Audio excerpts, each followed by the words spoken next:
Bonjour à tous, alors aujourd'hui on se retrouve dans ce tuto aquarelle pour réaliser ce petit attrape-rêve, donc en tout cas j'espère vraiment que ça va vous plaire et je vous laisse avec la suite. Donc vous aurez besoin de papier aquarelle, j'utilise le XL Aquarelle qui est vraiment super et je vais en découper une page A4 en deux. Vous aurez aussi besoin d'un compas pour faire des ronds.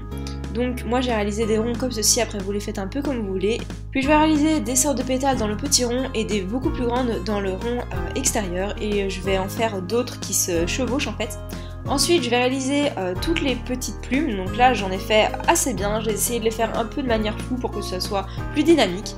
Et avec des feutres Posca, Micron, des feutres de ce style, moi je suis passée au-dessus des traits crayons parce qu'en fait tout simplement au niveau de la caméra vous voyez pas grand chose. Et moi mes feutres passent à l'eau, y a pas de souci mais testez bien.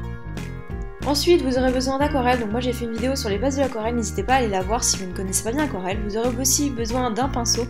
Et c'est parti pour réaliser notre petit attrape-rêve. Donc je viens placer en fait une couleur et puis une deuxième et avec la couleur la plus claire je viens mélanger en fait les deux couleurs. Donc là je passe du bleu, de l'autre bleu et je les mélange. Donc voilà, c'est pas bien compliqué, là franchement ça se mélange assez bien. Prenez des couleurs qui se ressemblent assez fort pour avoir plus facile à les mélanger.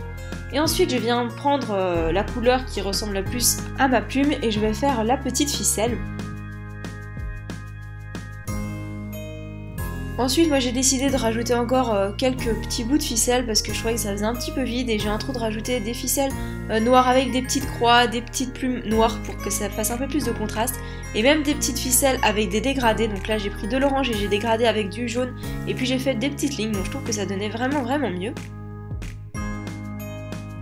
On va ensuite passer au haut de l'attrape-rêve, donc là encore une fois j'ai pris plusieurs couleurs et j'en ai fait un dégradé, donc en fait je viens placer une couleur, une deuxième et je viens bien les mélanger entre elles, donc mettez un jaune à côté d'un orange et pas un orange à côté d'un bleu évidemment, ça va mal se mélanger. Et moi par la suite j'ai encore décidé de faire des petites taches, après vous faites vraiment comme vous voulez, je trouvais que ça faisait un peu éclaboussure en fait d'attrape-rêve et je sais pas trop comment expliquer mais je trouve ça vraiment plus joli. Et de faire quelques petits points aussi un peu multicolores pour que ça fasse un petit peu plus de vie. Et ensuite avec un feutre noir j'ai fait tous les détails, donc je suis passée autour de chaque plume pour faire un effet plume en fait, j'ai fait des petites traces, donc je sais pas trop comment vous expliquer mais je crois que les images parlent d'elles-mêmes.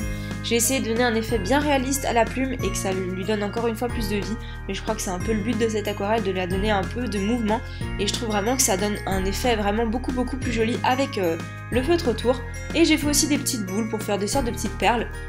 Et avec un feutre un peu plus épais, j'ai fait les détails du haut de l'attrape-rêve, donc j'ai fait les contours en noir, quelques petits détails, et j'ai décidé de repasser avec un Posca au-dessus des traits que j'avais fait tout à l'heure avant de passer à l'aquarelle, parce que je trouve qu'il ressortait mieux et que ça donnait un effet un peu plus joli.